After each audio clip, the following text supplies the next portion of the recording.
Good morning, student. Today we will discuss the answer key of chapter number first, and that is crop production and management of class 8th. So, student, start from first question, and that is select the correct word from the following list and fill in the blank. Means fill in the blank. Okay. First question यहाँ पे रहेगा हमारा the same kind of plants grown and cultivated on large scale. ठीक है कि same kind of plants grown and cultivated on a large scale and that is definition of crop.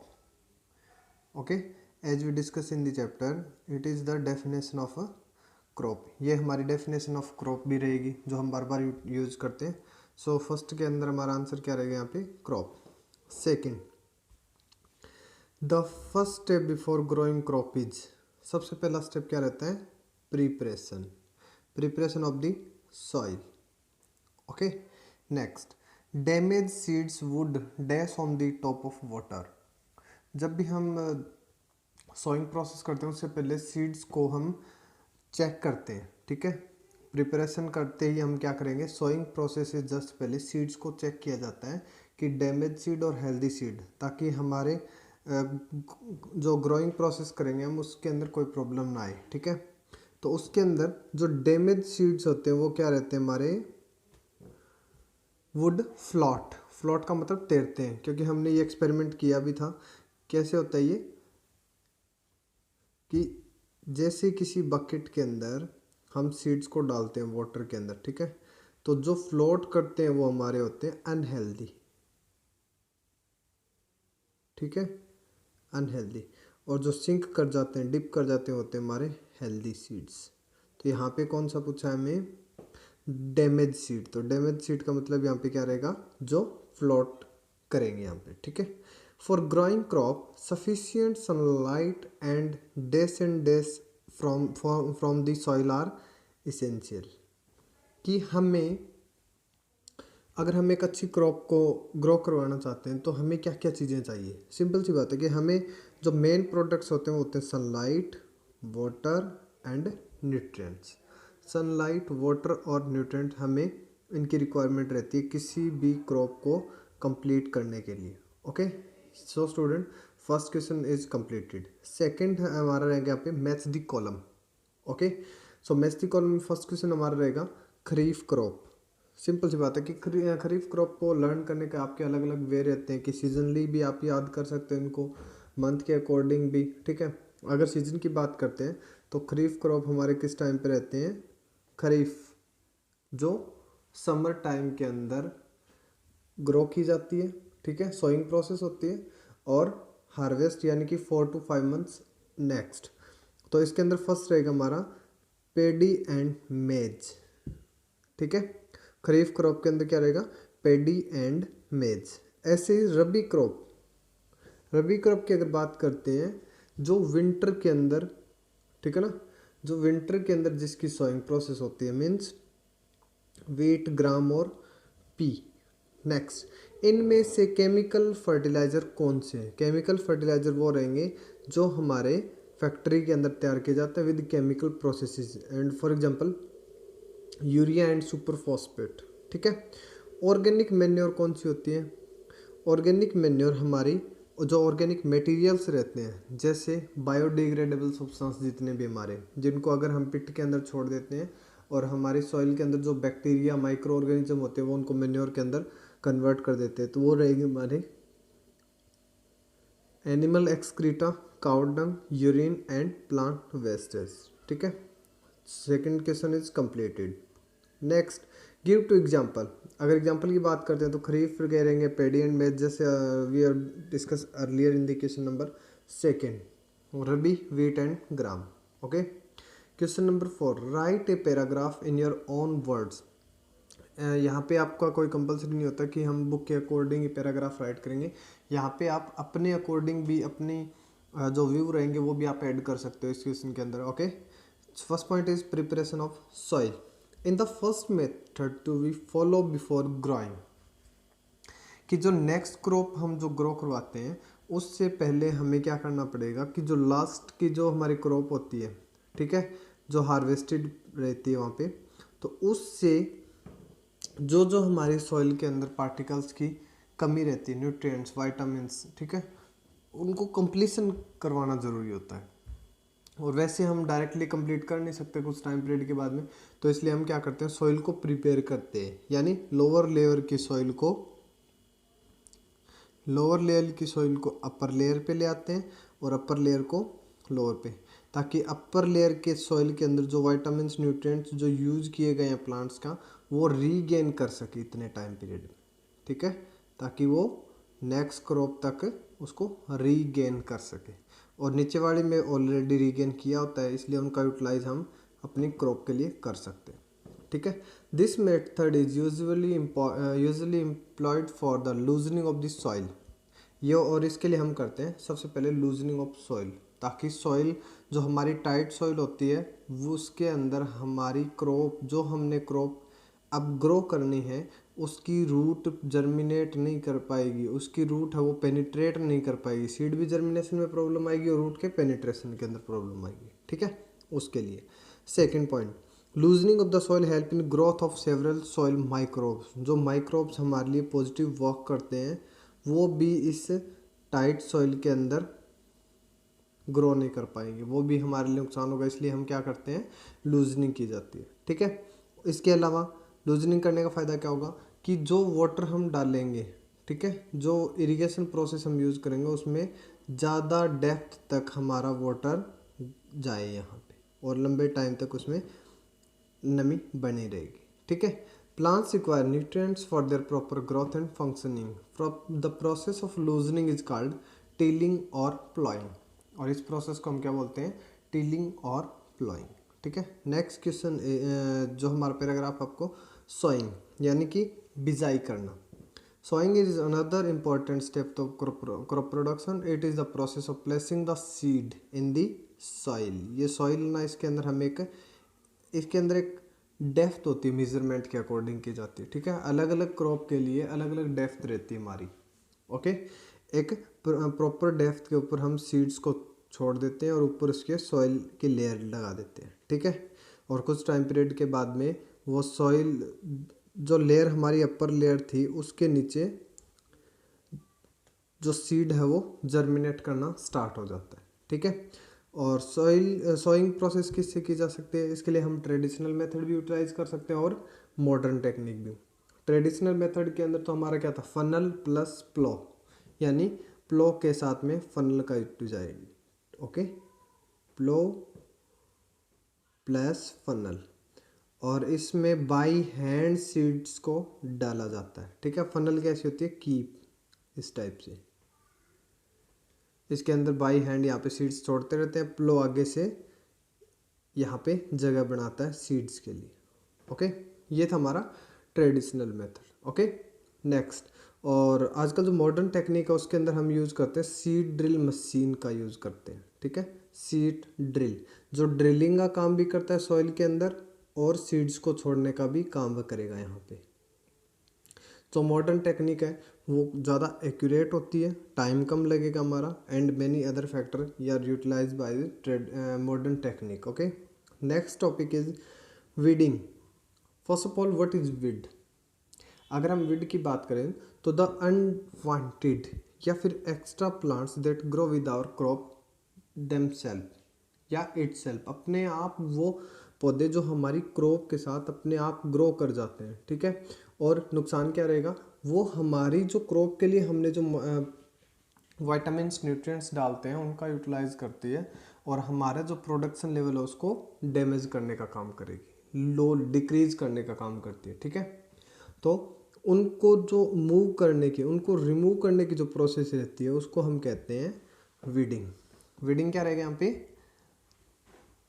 Simple सी बात है ना कि वीड्स को रिमूव करने की जो प्रोसेस है उसको हमने वीडिंग का नाम दिया है। तो so the process of removing the weeds from our crop is called as weeding, ठीक है।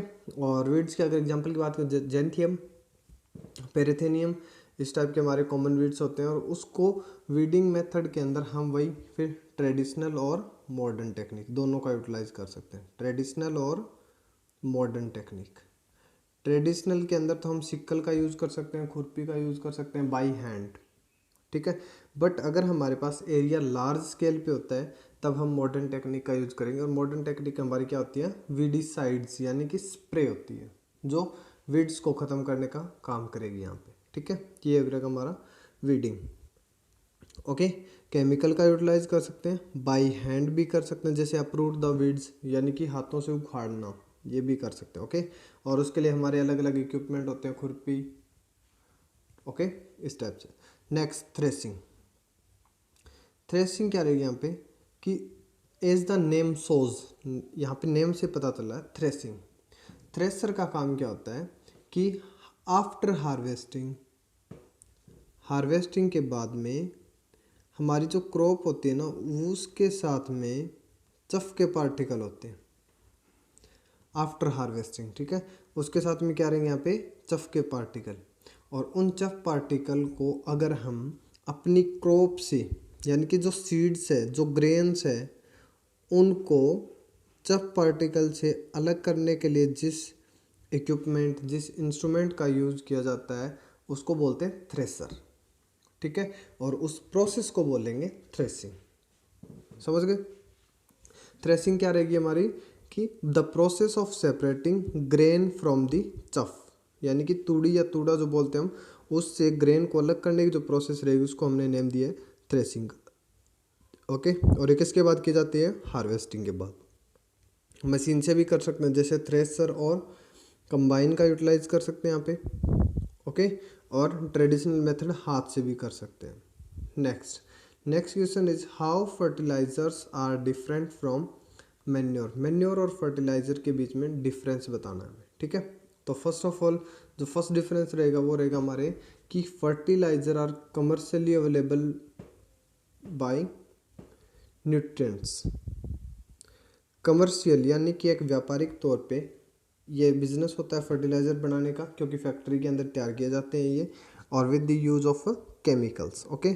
और मेन्योर क्या रहेंगे यहाँ पे, नेचुरल सब्सटेंस होंगे जो ह्यूमन प्लांट्स वेस्टेज, ठीक है, जो भी एक्स्ट्रा प्लांट जो बायोडिग्रेडेबल सब्सटेंस होते हैं उससे तैयार किए जाते हैं। नेक्स्ट फर्टिलाइज़र हमारे ऑर्गेनिक और इनऑर्गेनिक दोनों मैटर से बनते हैं, बट मेन्योर कहाँ से बनेंगे, हमारे सिर्फ ऑर्गेनिक सब्सटेंस से बनते हैं, ओके, सिर्फ ऑर्गेनिक सब्सटेंस से। Next they ensure healthy growth and development. अब फर्टिलाइज़र का यूज़ क्या हो सकता है कि इससे हमें हेल्दी ग्रोथ एंड डेवलपमेंट मिल सकती है, क्यों, क्योंकि इससे हमें एक स्पेशल सब्सटेंस मिलते हैं, जैसे नाइट्रोजन चाहिए तो हम सिर्फ नाइट्रोजन का यूटिलाइज करेंगे, पोटेशियम, फॉस्फोरस, इस टाइप से।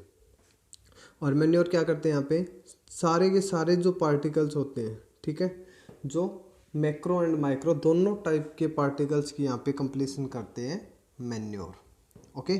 फर्टिलाइज़र से कुछ एक सिस्टम होता है, फर्टिलाइज़र को यूज़ करने के लिए हमें उसकी प्रॉपर डोज का ध्यान रखना पड़ता है, ठीक है।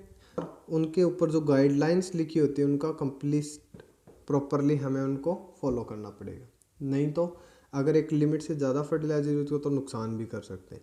Manure does not require any guideline, manure के लिए कोई गाइडलाइन नहीं होती और हम उसको अपने एज पर रिक्वायरमेंट उसका यूटिलाइज कर सकते हैं, ठीक है। फर्टिलाइज़र कभी भी ह्यूमस प्रोवाइड नहीं करता हमारी सॉइल के लिए, बट मैन्योर यस प्रोवाइड करता है यहाँ पे, ठीक है। नेक्स्ट अगर हम फर्टिलाइज़र का यूज़ एक लिमिट से ज़्यादा करते हैं तो वो हमारे सॉइल को पोल्यूट कर सकता है, वाटर को पोल्यूट कर सकता है और एयर को भी पोल्यूट करने का काम कर सकता है, ठीक है। यानी ये हमें नुकसान भी कर सकते हैं, बट मैन्योर के अंदर ऐसा नहीं है। मैन्योर हमारी हेल्प ही करेंगे मैक्रो और माइक्रो दोनों टाइप के न्यूट्रिएंट्स को कंप्लीट करने के लिए, okay. Next question is what is irrigation. Irrigation क्या है। अब होता क्या कि हमारी क्रॉप को एक टाइम पीरियड के बाद में हमें उनको वाटरिंग करने की रिक्वायरमेंट होती है और उसी वाटरिंग करने की प्रोसेस को हम बोलते हैं इरिगेशन, ठीक है। इरिगेशन के लिए हम वेरियस सोर्सेज का यूज़ कर सकते हैं, जैसे well, canal, river, dam, Pond's and lake etcetera, okay. Next उसके बाद में टू मेथड कौन कौन से, ये दोनों हमारे मॉडर्न मेथड है, ठीक है। ये दोनों हमारे क्या रहेंगे यहाँ पे मॉडर्न टेक्निक या मॉडर्न मेथड होते हैं जिनका हम यूटिलाइज करते हैं, जैसे स्प्रिंकलर और ड्रिप इरिगेशन। स्प्रिंकलर सिस्टम को हम बोलते हैं फुहारा विधि। Okay, in this method water is supplies using a main pipe. पहले मेन पाइप से वाटर आएगा हमारा और उसको हम आगे इंस्ट्रूमेंट के साथ अटैच कर देते हैं जिसको हम बोलते हैं फुहारा, और वो अपने ऑटोमेटिक घूमता है। ये इसके अंदर सिर्फ मैकेनिकल पार्ट होते हैं, हमें कोई एक्स्ट्रा एनर्जी की रिक्वायरमेंट नहीं होती, ठीक है। और इसमें वाटर फ्लो करता रहता है हाई प्रेशर से और वो नोजल से निकलता रहता है, ठीक है। नेक्स्ट हमारा drip irrigation. The most efficient water irrigation is drip irrigation. सबसे ज़्यादा जो वाटर की हम बचाव कर सकते हैं वो रहेगा हमारा ड्रिप इरिगेशन, ठीक है। मोस्ट एफिशिएंट मेथड रहेगा। इसके अंदर क्या किया जाता है कि मेन पाइप से सीधा डायरेक्ट रूट के अंदर, हमारी क्रॉप की जो रूट्स होती है वहाँ पर वाटर को छोड़ा जाता है, इसलिए सबसे कम जो वाटर की रिक्वायरमेंट होती है वो ड्रिप इरिगेशन के अंदर ही रहेगी। Okay, next, if wheat is sown in kharif season. अगर हम वीट को kharif season means summer time के अंदर अगर सो करते हैं तो क्या होगा। If wheat is sown in the kharif season then the whole crop might get destroy.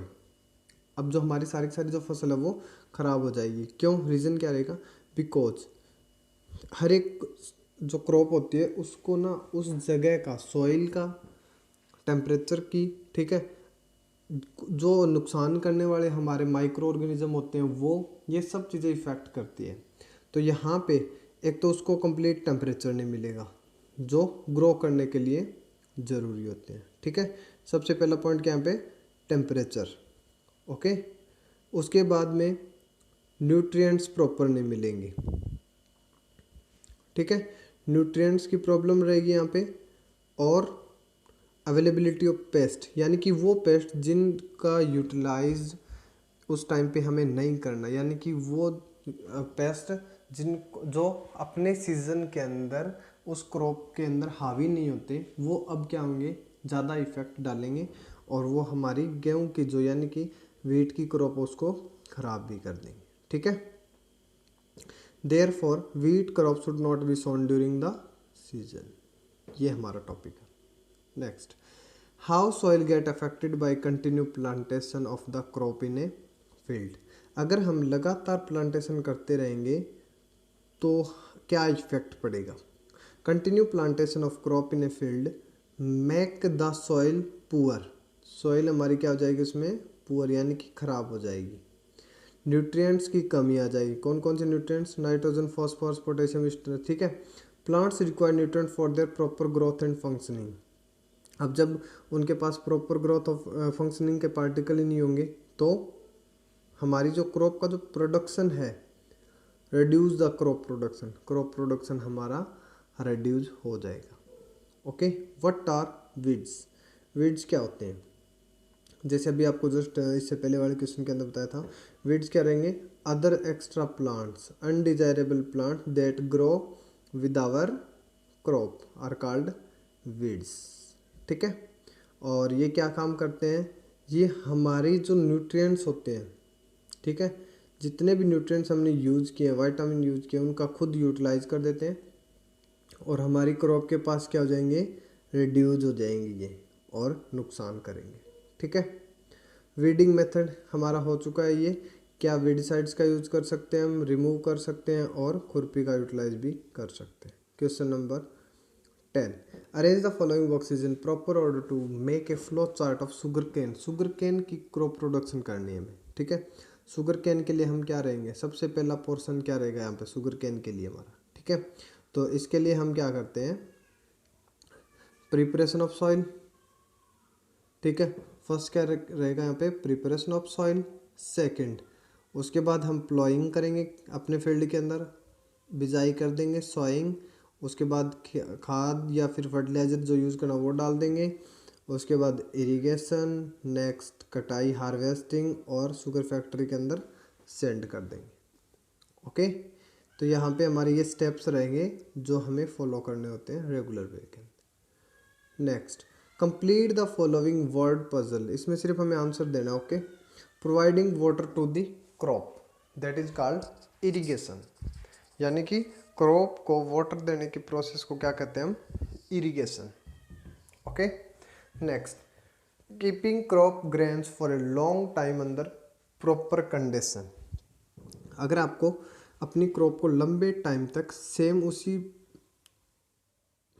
Condition के अंदर रखना तो क्या करते हैं, उसको करते हैं हम स्टोरेज। ओके, सेकंड में क्या है यहाँ पे, स्टोरेज।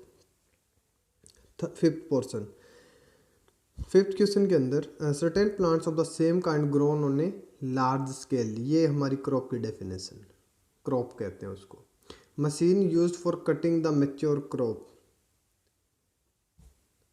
अब यहाँ पे कटिंग का अकेला वर्ड आया था इसलिए हम यूज करेंगे हार्वेस्टर वर्ड, ठीक है। हार्वेस्टर, हार्वेस्ट करने का काम होता है ना, कटिंग करना।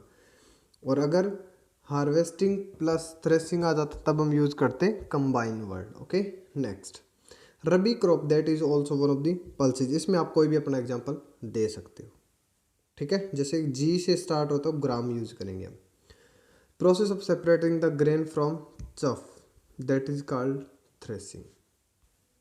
ओके स्टूडेंट, तो ये हमारा रहेगा एनसीईआरटी की जो बुक रहती है उसकी एक्सरसाइज सॉल्व की हमने। और now it's time to some extra question other than NCERT जो हमारे रेगुलर वे में हेल्प कर सकते हैं। ओके, वो करते हैं हम start.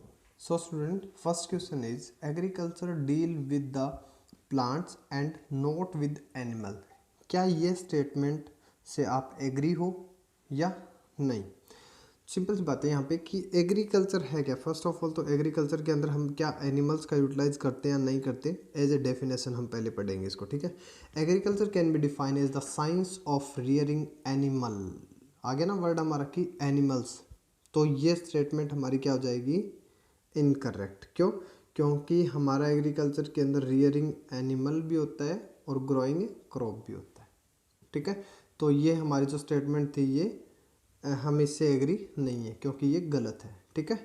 The concept of agriculture utilise different method to improve the overall yield of crop. और उन ओवरऑल यील्ड ऑफ क्रॉप को कंप्लीट करने के लिए यहाँ पर हेल्प हमारी कौन कर देते हैं, एनिमल्स करेंगे, ठीक है। तो इसलिए ये जो क्वेश्चन दिया है हमें इससे हम एग्री नहीं है। Next question, name 3 crops that are classified as cereals and 3 that are classified as pulses।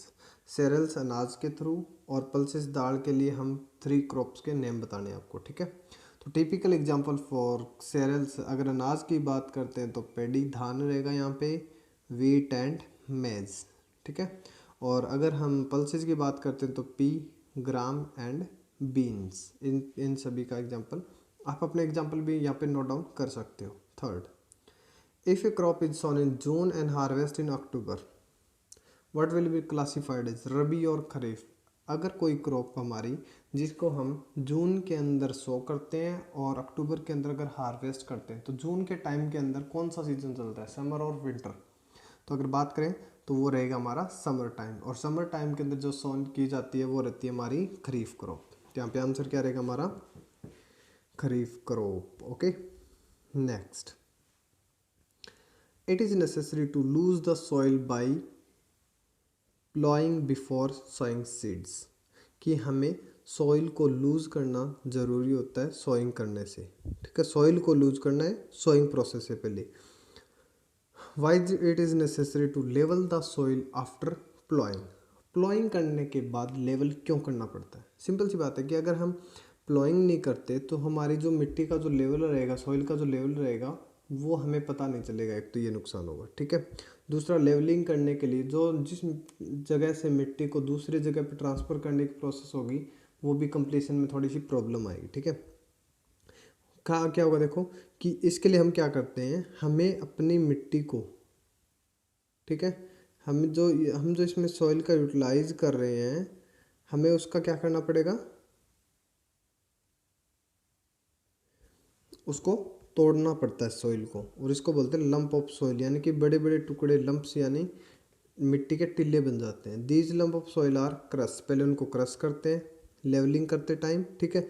और फिर सॉइल एरोजन के लिए हम उसका यूटिलाइज करते ताकि सॉइल एरोज ना हो उस जगह से, ठीक है।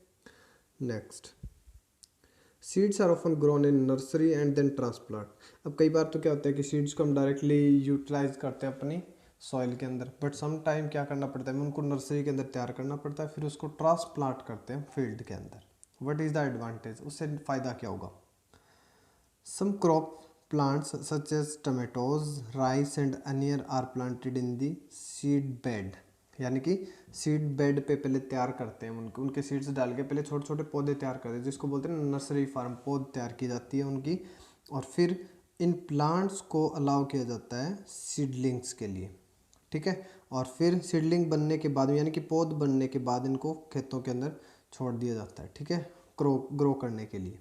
This allow farmer to select healthy seedling. एक तो हमें भी कौन कौन से पौधे हमारे प्रॉपर ग्रो कर रहे हैं वो भी फ़ायदा हो जाएगा, जो जो मतलब लैग कर रहे हैं वो पौधे जो अदर के कंपैरिजन में लैग करें हम उनको अलग निकाल देते हैं, ये हमारा फ़ायदा होगा, जिससे हमारी क्रॉप प्रोडक्शन में हेल्प होती है, ठीक है। ऑर्गेनिक सब्सटेंस किसके अंदर यूज की जाती है, और ये क्वेश्चन हमने जस्ट अभी स्टडी किया था, ठीक है। कौन कौन से होते हैं वो, कि यहाँ पे ये क्वेश्चन ये है कि ऑर्गेनिक सब्सटेंस मेन्योर में होते हैं फर्टिलाइजर के अंदर, ठीक है। तो यहाँ पे मेन्योर के अंदर ऑर्गेनिक सब्सटेंस का यूज करते हैं, बिकॉज क्योंकि मेन्योर के अंदर ये डिकम्पोजिशन प्रोसेस होती है with the help of some bacterias, और किसको कन्वर्ट करते हैं वो, प्लांट और एनिमल का जो वेस्ट प्रोडक्ट होता है उसको मेन्योर के अंदर, ठीक है, ह्यूमस या मेन्योर के अंदर करते हैं। बट फर्टिलाइजर के अंदर another hand it is inorganic substance जिसमें केमिकल्स का यूटिलाइज किया जाता है। Drip irrigation save wastage of water because it supply water directly to the roots, और ये हमारे ड्रिप इरीगेशन की डेफिनेशन भी होती है, ठीक है। Why is drip irrigation not use by all the farmer, कि ड्रिप इरीगेशन सारे फार्मर यूटिलाइज क्यों नहीं कर सकते? तो ड्रिप इरीगेशन के लिए हमें वाटर की सप्लाई डायरेक्ट रूट के अंदर करनी होती है, ठीक है। This process is extremely beneficial to the area of water scarcity, यानी कि वाटर की जहाँ पे स्कारसिटी होती है ये उन जगह पे बेनिफिशियल होता है। दिस प्रोसेस इज एक्सपेंसिव, ये प्रोसेस थोड़ी एक्सपेंसिव ज़्यादा है, ठीक है। Most of the farm do not use drip irrigation, इसलिए ड्रिप इरीगेशन का यूटिलाइज नहीं कर सकते, ठीक है। Next, some fruits such grapes are not peeled before eating. जैसे ग्रेप्स की अगर बात करते हैं तो हमें क्या बोला जाता है कि हमें ज़्यादातर जो फ्रूट्स होते हैं ना उनको पिल ऑफ करके फिर यूटिलाइज करना चाहिए, बट ग्रेप्स के साथ ऐसा नहीं कर सकते, ठीक है। तो हमें एक्स्ट्रा केयर रखनी पड़ती है उनको क्लीन करते टाइम, सफाई करते टाइम हमें एक्स्ट्रा क्लीनिंग की रिक्वायरमेंट होती है। क्यों? क्योंकि fruits and vegetable are generally grown with the help of chemical, जैसे फर्टिलाइज़र का यूज़ भी करते हैं उसमें, पेस्टिसाइड्स का भी, हर्बिसाइड्स, ठीक है, which are extremely harmful for human health, ठीक है। अगर फिर भी हमें इनको यूटिलाइज करना पड़ता है तो हम इनको पिल नहीं कर सकते। अब ग्रेप्स को पिल करना बहुत मुश्किल होता है, ठीक है। तो इसलिए क्या होता है कि इनके ऊपर एक कोट ऑफ पेस्टिसाइड में भी रिमेन, कोट पेस्टिसाइड की कोट उसके ऊपर रह सकते हैं, इसलिए हमें इनको थोड़ा सा अच्छे वे के अंदर केयरफुल इनको क्लीन करना चाहिए। Okay, next, after harvesting his bountiful crop, farmer was so happy that forget to dry the crop before store. What problem can we face? और ये हमने स्टोरेज के अंदर पढ़ा भी था, ठीक है, कि स्टोरेज करते टाइम किस चीज़ का ध्यान रखना चाहिए हमें स्टोरेज के टाइम पे, कि हमारी जो क्रॉप है वो प्रॉपरली क्या हो, ड्राई अप हो। अब ड्राई अप अगर नहीं होती तो इसके क्या नुकसान होगा, ग्रोथ ऑफ माइक्रोब, और माइक्रोब हमारी सारी की सारी जो क्रॉप हमने स्टोर की है उसको नुकसान कर सकते हैं, ठीक है। और उससे क्या होगा, माइक्रोब्स, ठीक है, not drawing the crop, crop will have high amount of moisture, क्योंकि क्रॉप के अंदर मॉइस्चर था इसलिए तो हम सुखा रहे थे, और मॉइस्चर अगर उसी के अंदर रहेंगे तो मॉइस्चर के अंदर सबसे ज़्यादा माइक्रोब्स अपने आप को मल्टीप्लाई करते हैं, ठीक है, और lead to growth the microbes and food grain can be spoiled, और हमारा जो फूड है वो कम्प्लीटली स्पॉइल हो सकता है। सो स्टूडेंट, ये था हमारा फर्स्ट चैप्टर, ठीक है, फर्स्ट चैप्टर की exercise with some extra questions, और होप सभी को अच्छे से समझ में आया होगा। Okay, thank you student for listen. Okay, bye bye.